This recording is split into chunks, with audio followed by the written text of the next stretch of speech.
Well, I think right now, Stephen, everyone's getting a notification that we're going live and no one's watching us yet. Renona, did you get a notification that we went live?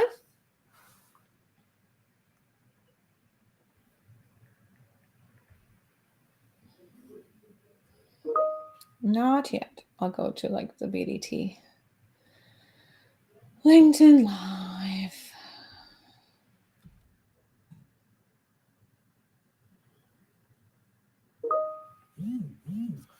Got it now. So she got a notification. So there is a bit of a delay when we go live.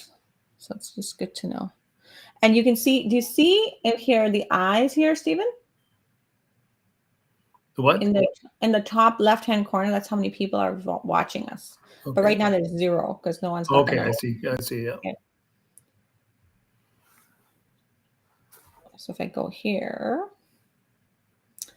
Beyond Digital Transformation is live, breaking old habits.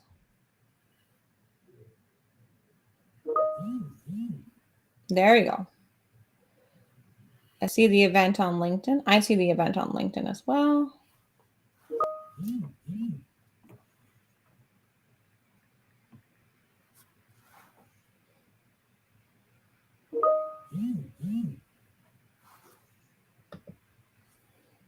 All right.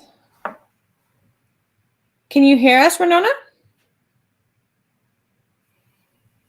So right now on the screen, Stephen, I'm just showing the presentation. Yep. Okay, perfect. And then this is us on it. Awesome. Renona says she can hear us perfectly. Excellent. And I go to LinkedIn. LinkedIn Live.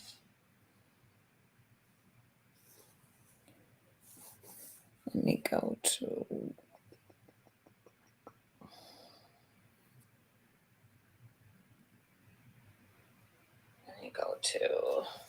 LinkedIn.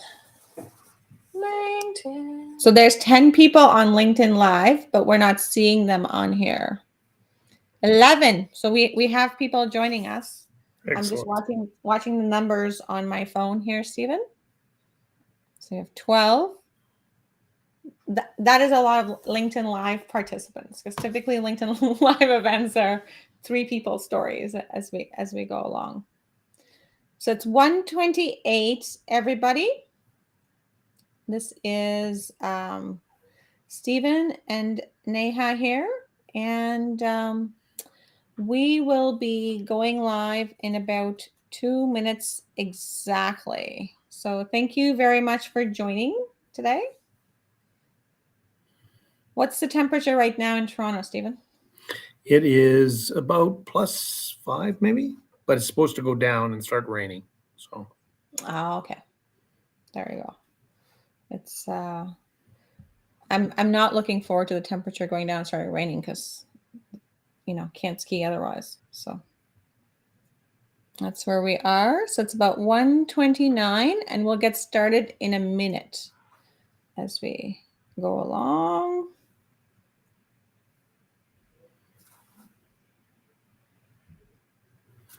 All right, there we are at the bottom.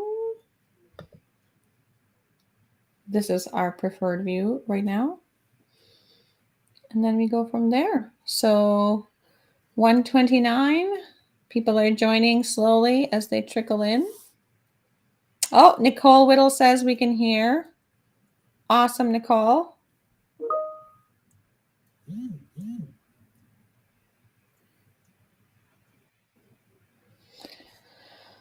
All righty. So there we go. I'm getting some feedback here on changing. So it's 1:30 exactly. So thank you everybody for joining for our Beyond Digital Transformation LinkedIn Live kickoff. BDT is known for doing things differently every single time. And as a grassroots conference, we can, because we're not really a conference. We're just raising money for charity and talking to mining companies to see what they want. So here we are with Stephen Flewelling. And just a quick acknowledgement. Just wanted to say thank you to our sponsors, Red Path and Pace Global. We've had these sponsors since the very inception of our conference, all the way since 2018, since BDT 2018. And so thank you to them. And of course, thank you to our committee members and our team that make this event possible. There's a lot of people behind making something like this possible. It's almost like having a wedding every year. And speaking of every year, so we didn't really have an official BDT 2021, but I just wanted to give you guys an update on what happened at BDT 2021. We were very fortunate to partner with XPS Process Solutions, and Pascal's team at XPS and our team at Pace collectively worked together with Dominic Fregamini, and we actually made this global conference real, where we identified 8 figures worth of annualized metallurgical improvements and savings and things like that. So there was a process that we followed, which then resulted in the BDT Idea Factory format that you might have seen in certain places. And we had a few mining companies hire us to do BDT Idea Factory, and everybody wanted to do it privately, not publicly. So that's where we were all of last year as our current conference was progressing. So we're officially 5 years, but this is the 4th annual conference that we're inviting everyone to participate in. So thank you very much for having us here today. And yeah, so I think as a kickoff, what might be good is if we share a little video that started everything right at the top. This is a bit of a video that I'm going to share in a second, and it's the introduction video, and it will do a nice little kickoff to Stephen's Q&A that we're going to be having today. So there we go.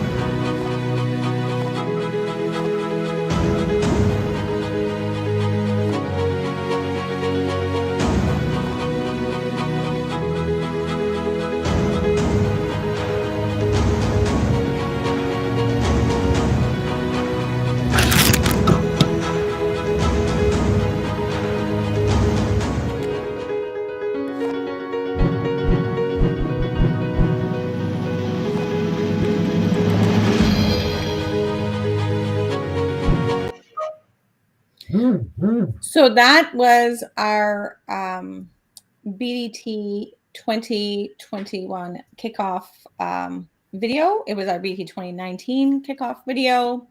And Stephen, just for your information, I can see the lag in when we present and when people respond. So if we ask a question or something, we need to give it a little bit of time to pause and ask those questions.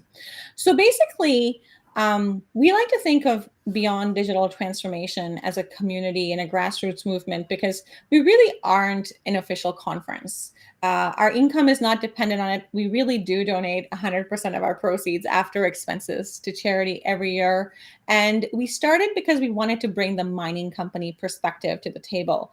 All the conferences we've attended in the past have a lot of really wonderful vendor perspectives, but really looking at, you have to dig deep to really be able to convince operations managers and people that work in operations to come out and share their stories and tell us what they think. So we're really fortunate to have Stephen here today, driving some mining industry collaboration.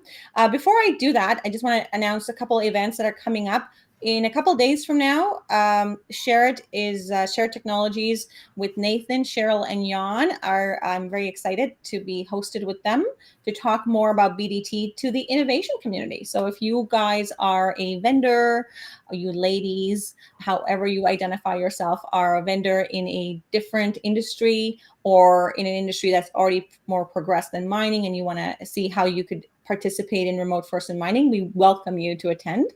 The event registration link is right on our website. So if you go to bdt.network/events, you will be able to register there, no problem.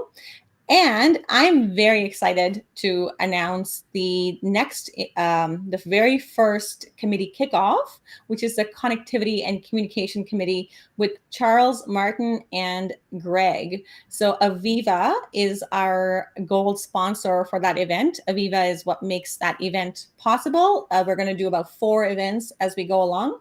And Charles, Martin, and Greg and we worked together to come up with a series of questions that we need to answer when it comes to connectivity and communication, and how do we make remote first possible, and what are the big challenges facing that. If you think you have something to contribute in the connectivity and communication space, and you would like to participate as one of our panelists, one of our subject matter experts, definitely go to our website, bdt.network, and just go get involved, and we will connect back with you and see what you have to offer and go from there. So the next piece that we have here is our kickoff event, of course. We are not actively selling tickets for the kickoff event. And the reason we're not actively selling tickets for the kickoff event is because of COVID.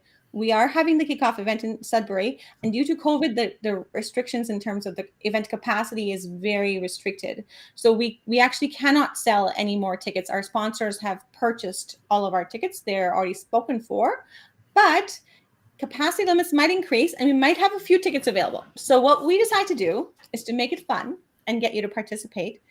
If you go back to bdt.events again, go to the register now button when it comes to the March 22nd kickoff event.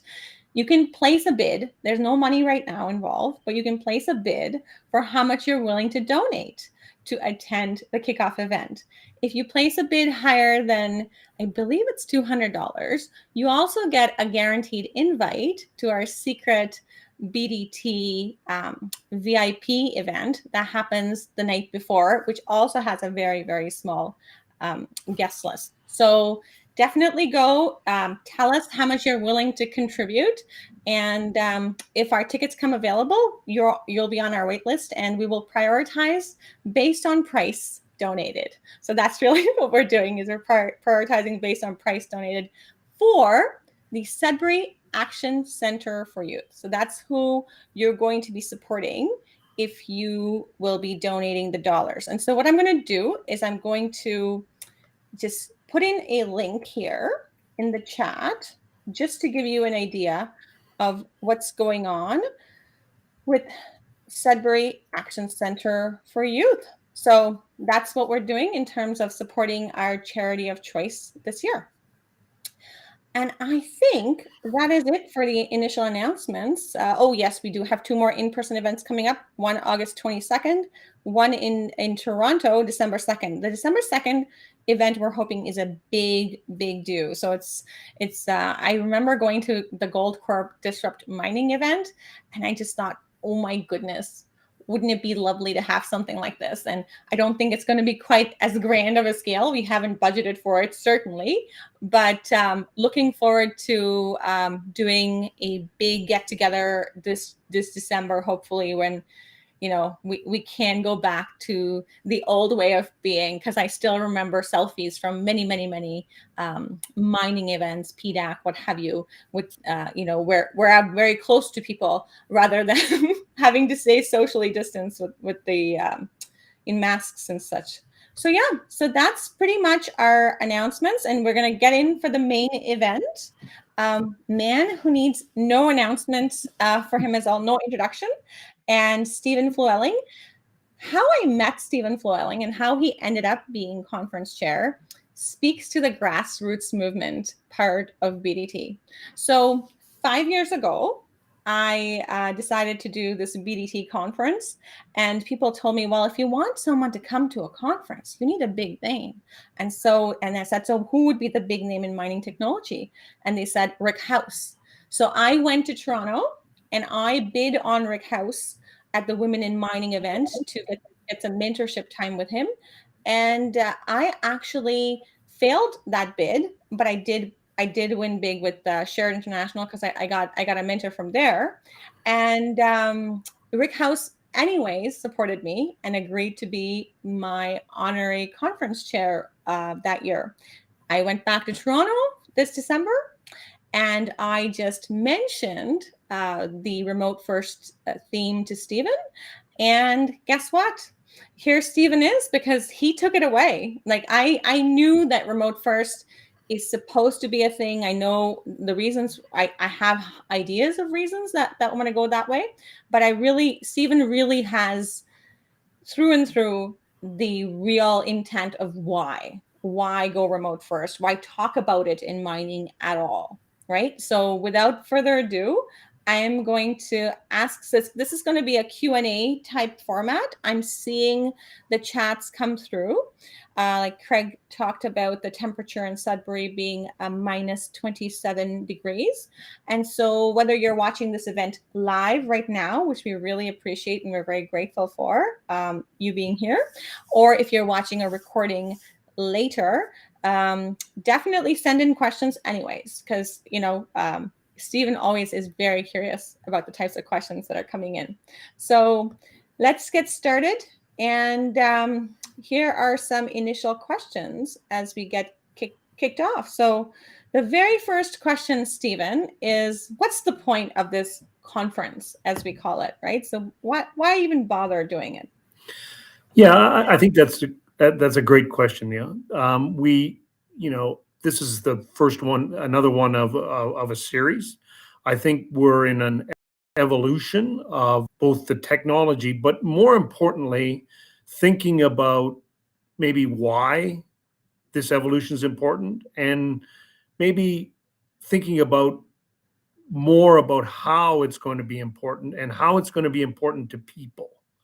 So I think this conference is a great vehicle to kind of ask those questions. Why are we doing it? How do we get people more involved? How do we design minds to take advantage of the technological evolution? And how do you create the right ecosystem between the operators of mines, the designers of mines, and the different technical providers of equipment and systems that can make this happen? So it's a great conversation, because I think it's going to be about a conversation. It's not a linear path. There's no easy way. This is quite disruptive relative to how operations are currently designed. In my mind, it's also going to be quite a challenge to make mines more productive using this technology as a base and changing them. So this conference allows that dialogue. Absolutely. And I remember you saying too, Stephen, that remote first could mean a lot of different things to a lot of different people, right? Yeah, for sure. I think what I believe is some of the historic context when we talk about remote, and people think it means replacement of people. I don't think it means replacement. I think it means enhancement. I think remote gives more opportunity to change the types of people that we deploy in mining operations, whether you deploy them close to the operation but remotely in a control room, or you take the next step and deploy them remotely from a far distance away in another city or town. I don't think it has to mean the same thing. I think what remote does, though, is it changes the fundamental pieces of how work gets done, so that it's both more productive, it's safer, and those are some of the common themes. But I think even what I think is more important and emerging is it invites in a whole different type of person to be interested in working in mining.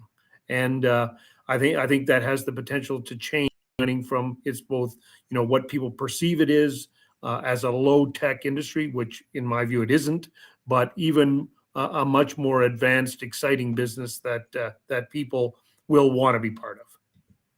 Absolutely, Stephen. Thanks for sharing that. So the other question, the burning question is, why have this conversation now? Like, is it time to have that conversation? Yeah, I think it is. I think that between the challenges that mining has, both technical challenges, as the mines in Sudbury are getting deeper, Mines are challenged cost-wise and need to be more productive. Those are the traditional reasons. But I also think we are going to be very hard pressed to get the people to effectively work in our mines.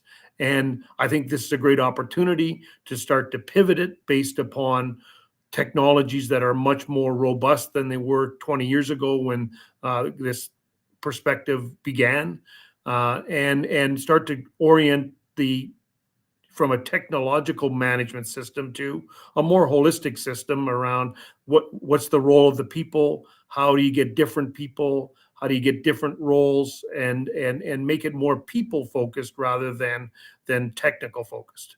So I think that's why now. Awesome. So speaking of making it people focused and technical versus technical focused, here is our BDT, different BDT streams. And really, the streams are representing the definition of the whole system, because in order for us to go remote first, it's not just that we have to change one thing. Um, we are very fortunate to spend some time with Stephen and hear him speak about the why and thinking of things as a system. And these streams are exactly from there. Is there's a whole system that goes into designing the remote first thinking in mining, which really is a daunting thought when you think about it. So the starting stream that we're starting with is the connectivity and communication stream. And Micah, who also has a announcement today in terms of how to apply for about $40 million worth of funding, is part of this particular stream. Charles from Micah, Greg Sandbloom from Sudbury Integrated Nickel Operations, who has years and years of experience managing technologies, and of course Martin Provencher from Aviva, who has global experience in figuring out how to get mining systems connecting and talking to each other. So we're starting the conversation with connectivity and communication. But if you're interested in being a stream chair or sponsoring one of these streams, we're expecting this to go on for a little bit longer. Like it's gonna go a little while longer.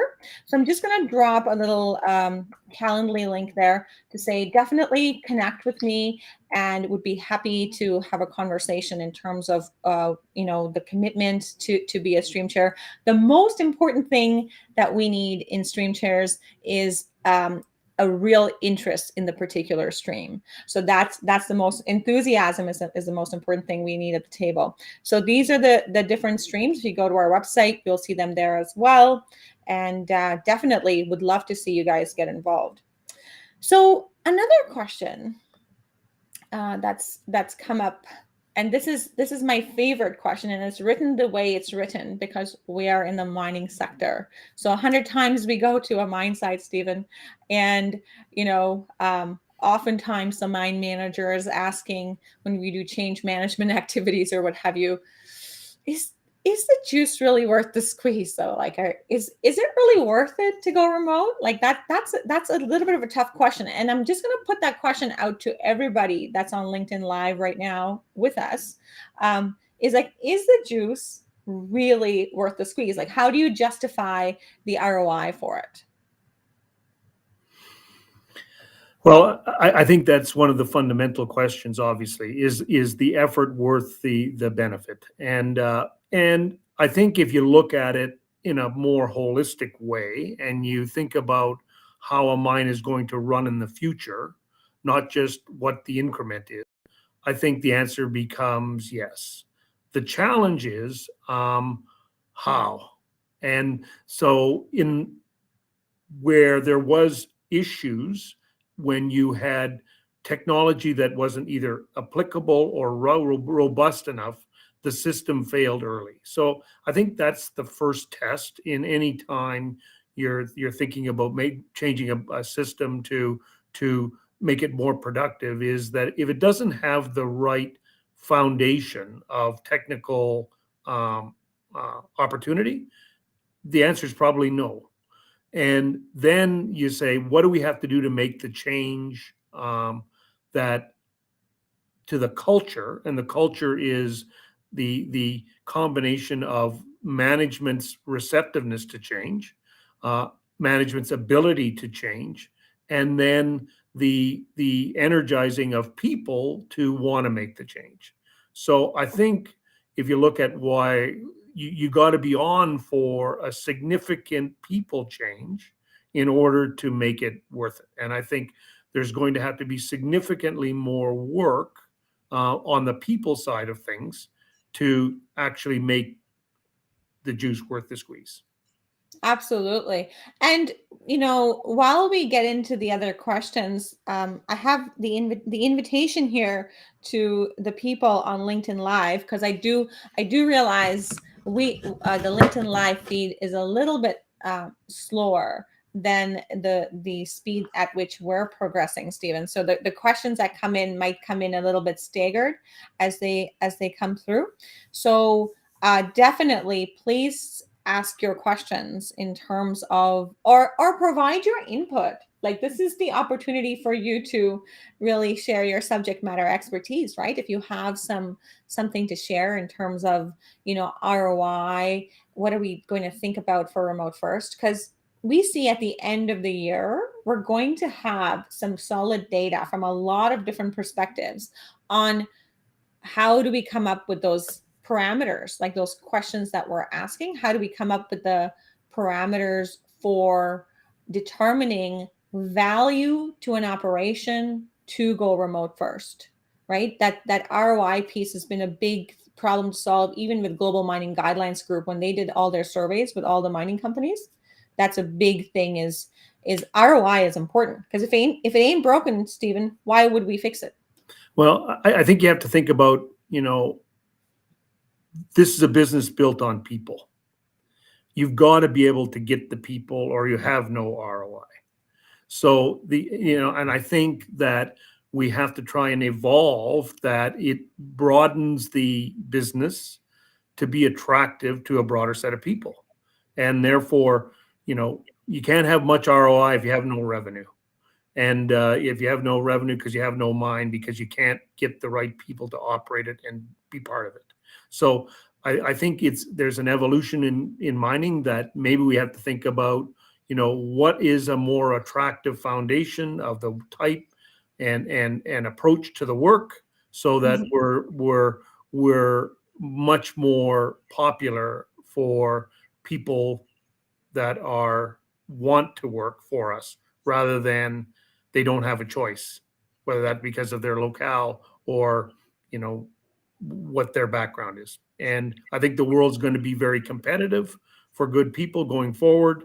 So think about it as a mechanism, not just to improve from a financial point of view, but get the people that we need to run these businesses as part of them.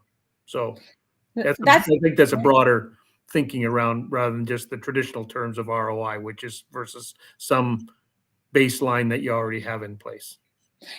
I'm almost thinking, Stephen, that there would need to be, because currently when we think about KPIs, we think about KPIs in terms of production, we think about KPIs in terms of safety, right?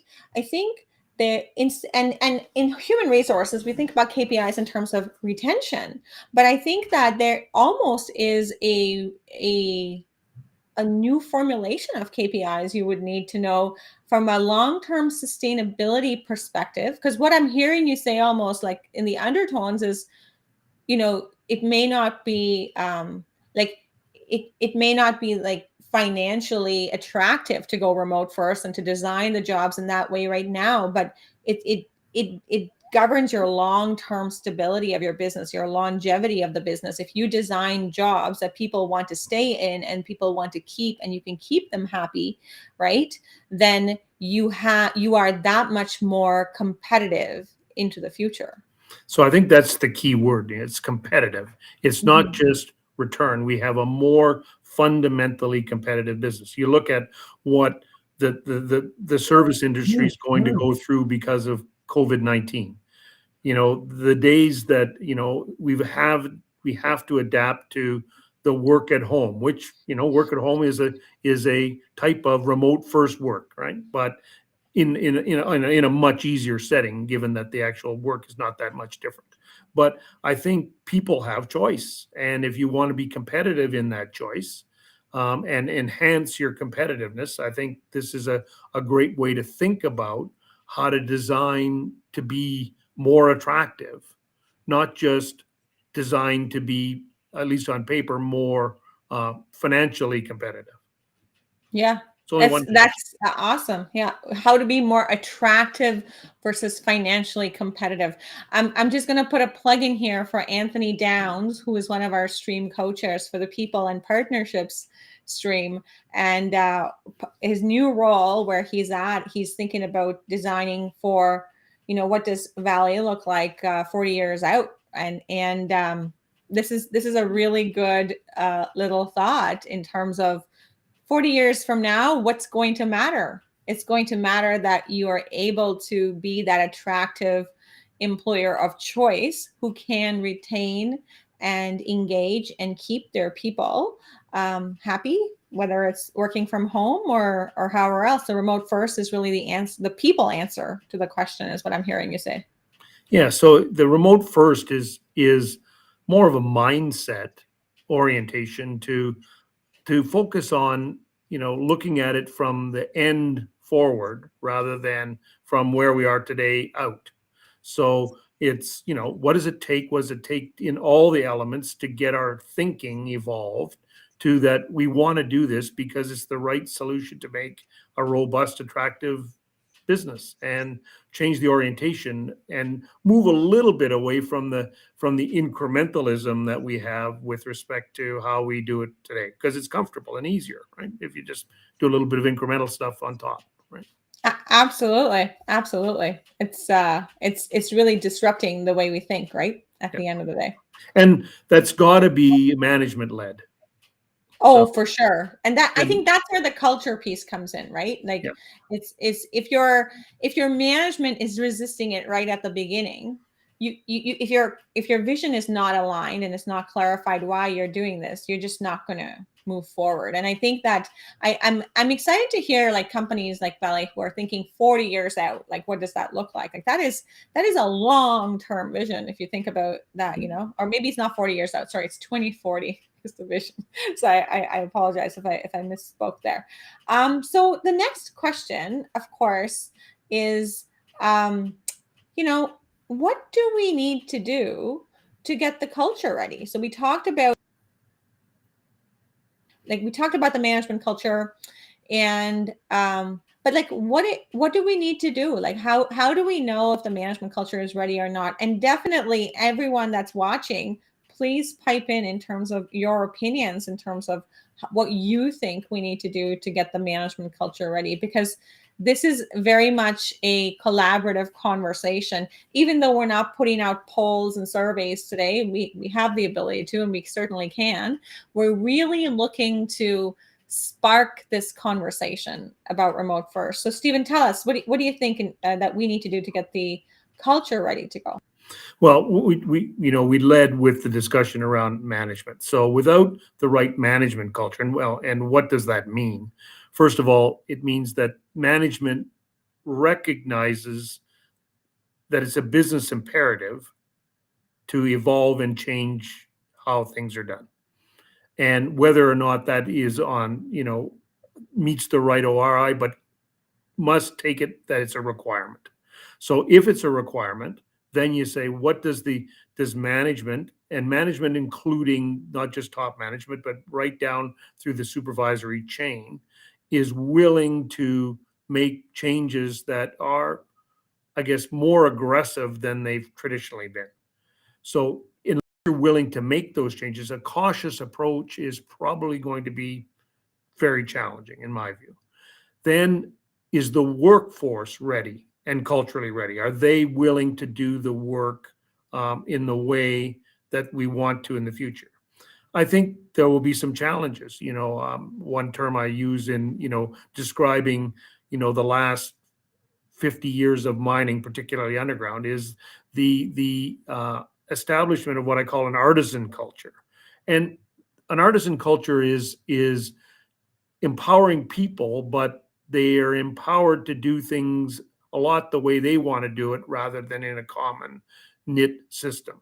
So I think that's one of the challenges. That's why we implemented underground mining, for example, with bonus systems. Bonus systems were to make individuals more motivated to get the work done with minimal supervision. Some of those things might be cultural misfits in the future in terms of how well those things can fit and potentially conflict with the way we want the operation to run in a remote first mindset where things are done with less variability and in a much more engineered and standardized way. So taking on those things and those elements of the culture at the workforce level, I think, is going to be a requirement.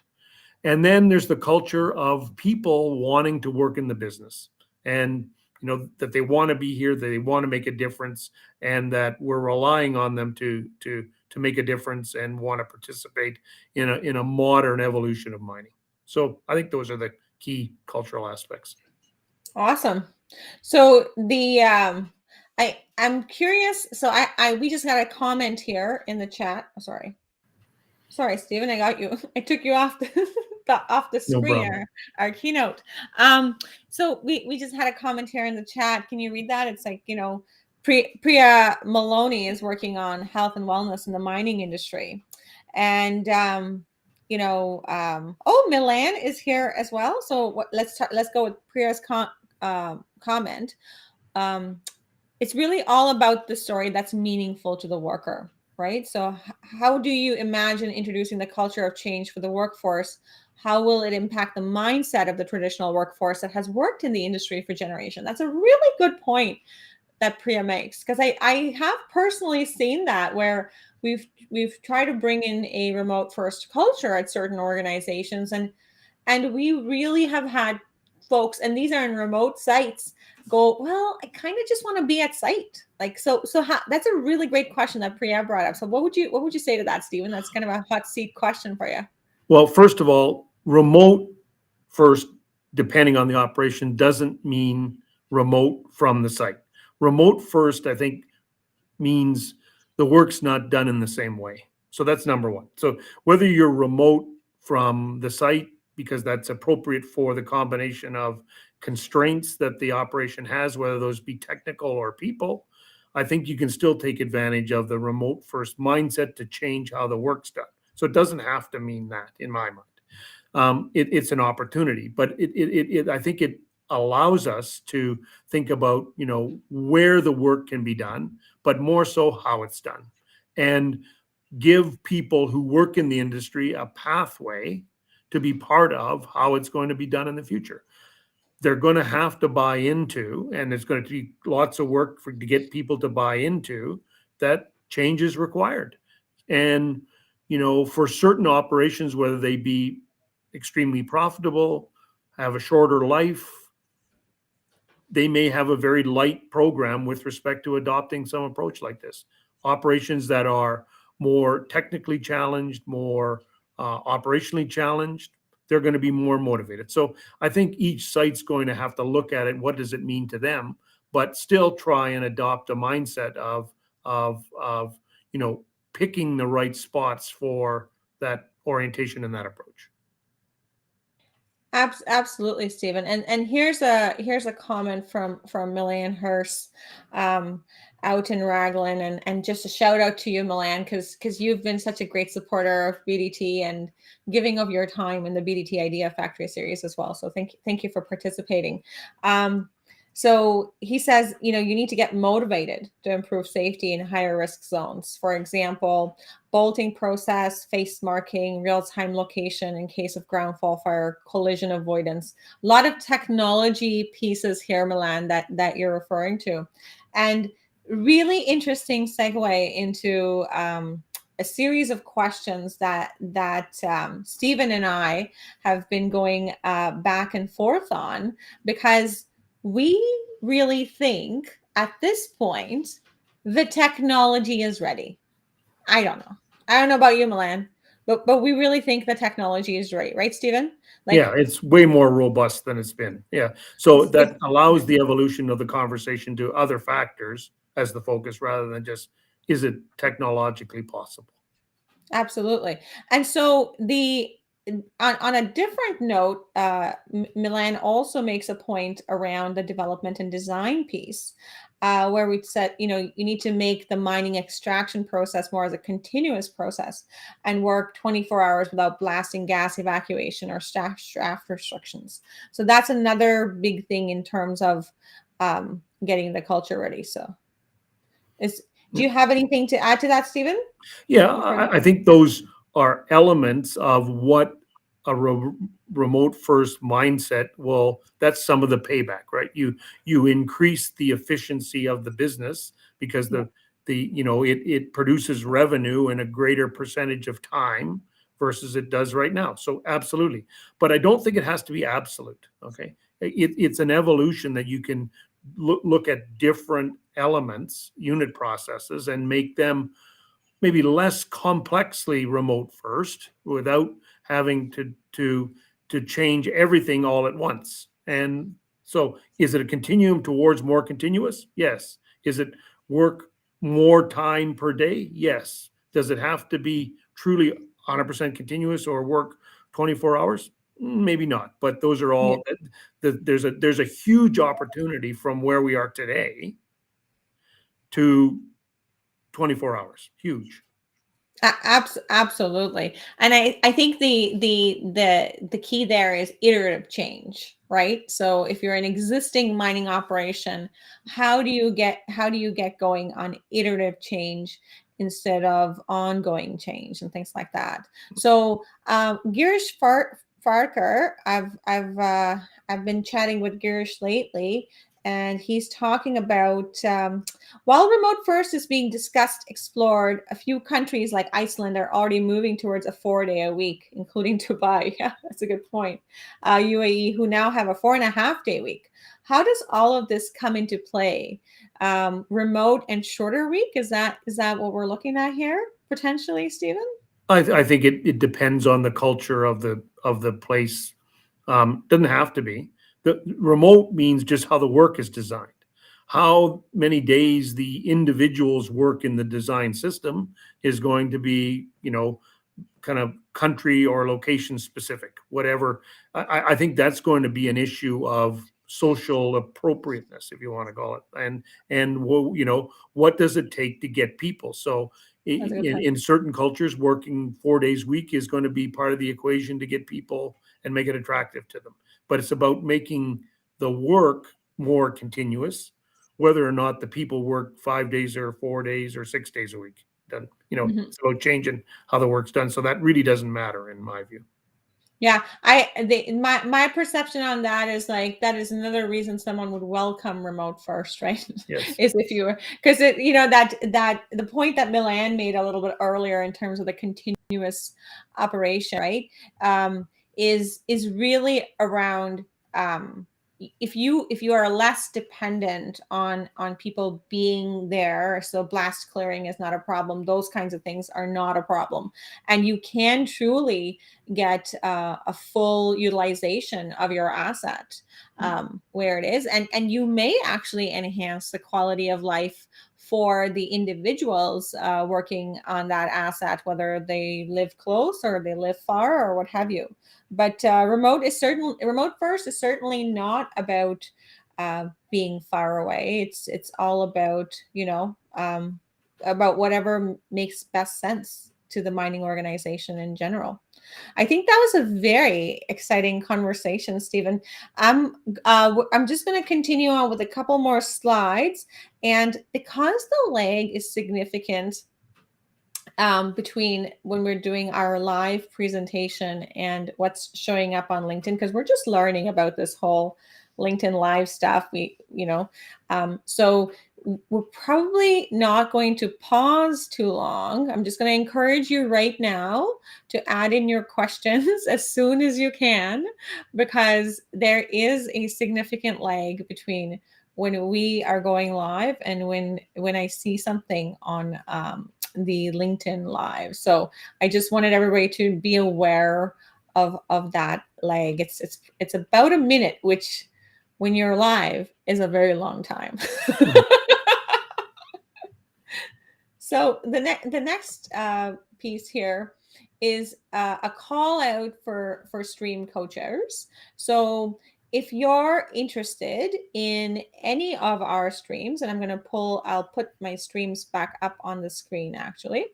So if you're interested in participating, we have certain stream co-chair positions full already. We have some that are already gone. The methods and machinery are gone for stream co-chair. But if you have something unique to contribute from a remote first perspective, we would love to hear from you when it comes to any of these streams, because it's a conversation that we're not just going to have this year. It's a long-term conversation that we're going to have, because the possibilities of remote first are just wild. There's just so much out there. And we have one more comment here on from, so I'm going to read this out loud because you can't see it all on the screen. So I'm going to hide it and read it here for you, Stephen, as the comments coming through. And here is the comment that's coming through. So from an oil and gas perspective, ROCs are multidisciplinary collaboration centers that strive to strike balance between having the right people, technology, and processes in place to monitor wells in real time from offsite locations. That's a really good point. Thanks, Sharda, for sharing that. From offsite location to maximize operational potential and better ensure services quality. Before ROCs were introduced to the industry, operators faced numerous challenges when drilling in crowded oil fields or in remote areas that had wellbore stability and service reliability issues. Subject matter experts extend their knowledge and skills from across several sites for better performance and utilization. So streaming live data into analytical software solutions increases drilling efficiencies by providing optimization specialists the capabilities to make recommendations and adjust drilling parameters in real time. Wonderful story from Sharda in terms of the oil and gas perspective, where they were at one point and where they are right now. Anything that come to mind, Stephen? I have a thought around digital transformation there, but it's a really interesting. Well, I think it's a good example of applying the remote first mindset to change the way the work is done, not just monitor it, but change the way it's done.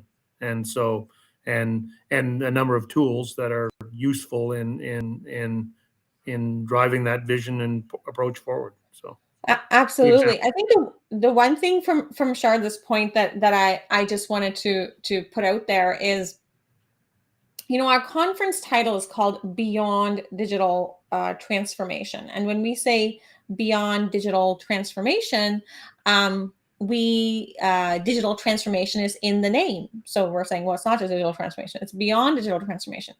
Sure, the point that you've made over there in terms of the live data that streams into people's dashboards or what have you, and they get to make different decisions. That, in my opinion, in Pace's opinion, is the single most simple definition of digital transformation. Digital transformation is 100% about getting faster, better access to data in the right hands so that you can make better, more effective, safer decisions with that data. So that's a brilliant point that you shared, Charla, because I think if anyone is confused about what digital transformation actually means, does it mean fancy robots? Does it mean cool looking gadgets? Does it mean, vehicles that are autonomous or whatever? Yes, it means all of that. But really, all of that is pretty useless if you're not actually putting the right data in the right hands with the right amount of quality attached to it.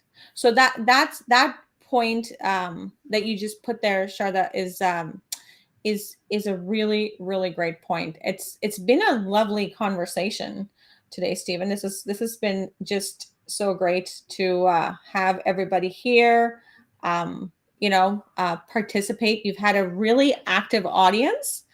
Um, we didn't expect the audience to be very like available, but I'm surprised that you guys are so available, because LinkedIn Live is one of those kind of strange platforms. So what we are going to be doing in the near future is we are going to be offering this service called the BDT Backstage Pass, and I'm pretty sure I turned off my sound at one point on my phone, but I guess I didn't do it very well. So apologies for that.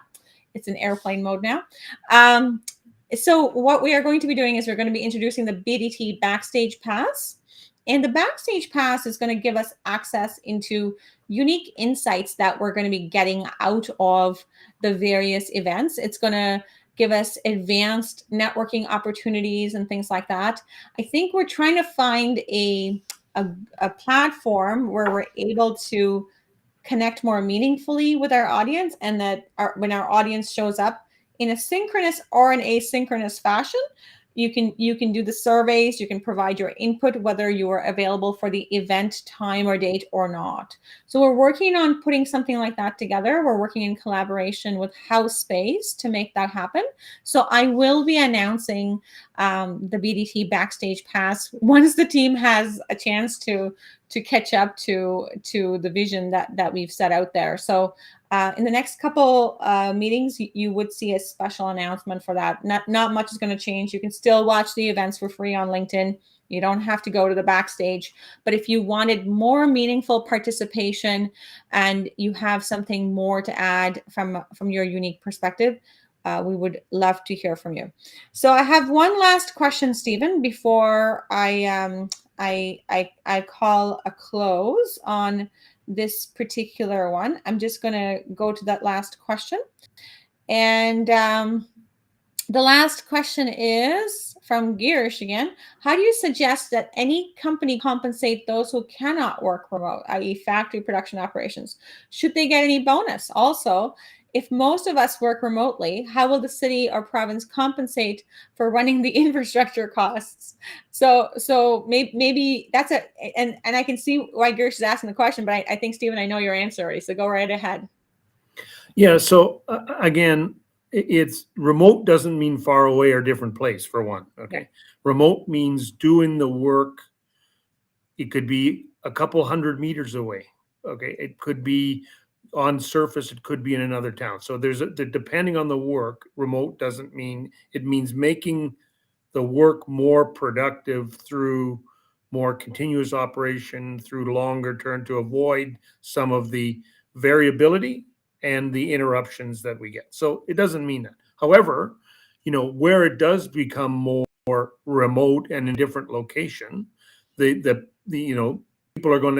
are going to have to think about, what does that mean relative to the support and their license to operate in the areas where they have the mine, and the value that goes to the community that actually hosts the mine is probably going to have to be calculated differently than if it's the traditional way where the people live in the community that the mine operates in. So I think there's some things to Absolutely. think about. Brilliant point. And I'm gonna pick up one last question from Cheryl before we call it to an end. And just to add to Stephen's point, Girish, we're discussing remote first here in the mining sector. Primarily because one of the driving forces is mines are getting more and more remote, and and we really want to partner with communities at the expertise level that's available in those communities. And we don't believe that mining needs to be as complex or as artisan, as specialized. Like we could really disrupt the way mining jobs are divided and organized, so there are different level jobs available for lots of different people.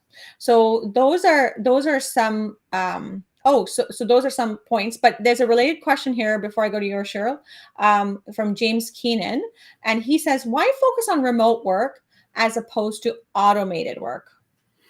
My view is remote work still has a very substantial people element to it. A person is still deciding, managing, intervening in how the work is done. Automated work means you've thought through all the elements of variability and how the work is done, and it's a part of remote work, but way more complex and harder to implement. So remote work is just a way to get, some of the benefits Mm-hmm. without this degree of technical risk or challenge that goes with fully automated work. Yeah. So James, and to add to that point too, the remote first is sort of a step towards that. So we have a 4-question theme that carries through every single presentation that goes through, and some of the questions were already answered today, which is the juice worth the squeeze? Is the culture ready? And Cheryl's going to be picking up on the culture question as a closing question, but the third question there, because in order to automate, like Elon Musk has this process in terms of, simplify, processize, get rid of the stuff you don't need in the process, and then automate. So I think that where we are currently, not in the processing plants, I'm not gonna talk about this in the processing plants, because of course, the processing plants are the data gods and the digital transformation leaders in the mining sector. So I'm not talking about processing when I'm talking about what I'm going to say. I'm talking about the mining operations. So when we talk about the mining operations, the work is not standardized to a level where automation can really come in. If you put in automation to the level of work, the way the level of work is, automation just wouldn't work at this time, at this juncture. So remote first is more about trying to say, well, if you didn't have to do everything hands-on, you could just be up, like, like a kilometer away. You could just be on surface operating underground, just like Sharda pointed out. They have these oil fields, and they're operating remotely. Those particular operations. So you don't have to be in a different country. So automation is definitely that next level up, right? But the question that I'm going to just post Cheryl's question here now is, well, the question that Cheryl asks is, how much support and mindset of advice of advancing the mining culture in our schools do you think is required? Because that's what it is, right? Like Stephen's talking about mining seeming to be a old school, like not in his opinion, but the perception of mining when you think about it, is, oh my God, it's an old school type job, like you got to go underground, you got to do this and that kind of stuff. So what is it that we need to do in our schools? Like what kind of advancing the mining? It's a tough question, Cheryl. I'm just going to throw it at Stephen, because Yeah, you're the chair today, Stephen. yeah, thanks. No, but I think it's not only schools, it's got to start at homes. Okay. It's got to be, mining companies have to be a little bit more outward, if you want to, sellers of what they're doing, rather than expecting people to know. And I think schools are an element of that. But also, I think advertisement. I think if you change the work and you start to recruit people with a different type of work, I think you'll start to break that down. And yes, is there some work at schools to do? Yes, to start to change that. But I think the major issue is going to be changing the work and changing the recruiting and who you're targeting. And because the schools is going to be a challenge in Yeah, terms of how the work is and some of the perceptions of where the mining community is from an environmental management point of view. So for that's going to sure. be more challenging. I 100% agree with you, Stephen, because you just got to follow the money, right, Cheryl? Like schools only teach what people give jobs for. right? So if the mining companies get to the point of processizing, standardizing, getting to pre-automation or even automation, that's when the demand for a curriculum will come up. So for example, Cameron College and their battery electric vehicle program, and I think Collège Royal has a BEV program as well, and that's also happening in some of our more remote parts of the north. So, and the reason the BEV programs are there now is because we have BEVs mainstream, and they're into the mainstream. So 100% we have to follow the money. So if we can convince the miners that remote first is a good solution, if we can get them seeing, maybe creating a KPI, a performance metric around a people-related performance metric in terms of sustainability of the humans that you will have in your workforce over the long term, and how do you guarantee that level of sustainability and loyalty to your company because you're enjoying the work. If you can guarantee that you have simplified the work to a degree that you have very low barrier to hiring, so low barrier recruiting for all kinds of people with all kinds of different abilities. I think that is what's going to drive the school culture, and not the other one. So Stephen, I appreciate you taking that question up first, because I wouldn't have had the time to think about that response before I came up. So everybody, thank you very much for attending. I'm just going to flash one last thing up on the screen. So on Thursday, Cheryl's here supporting us, and she is also asked me to bring this topic to some innovators that are basically talking about how to get into the mining industry and what they can do to help towards the mining industry. So just like Sharda brought up that point from oil and gas, we're looking to hear from innovators in a couple of days from now coming up. And then don't forget, our next event after that is March 8th around with Charles, Martin, and Greg. And it's going to be a panel discussion, and they are going to be announcing the types of topics we're looking for in terms of experts and things like that when it comes to the topic of connectivity and communication.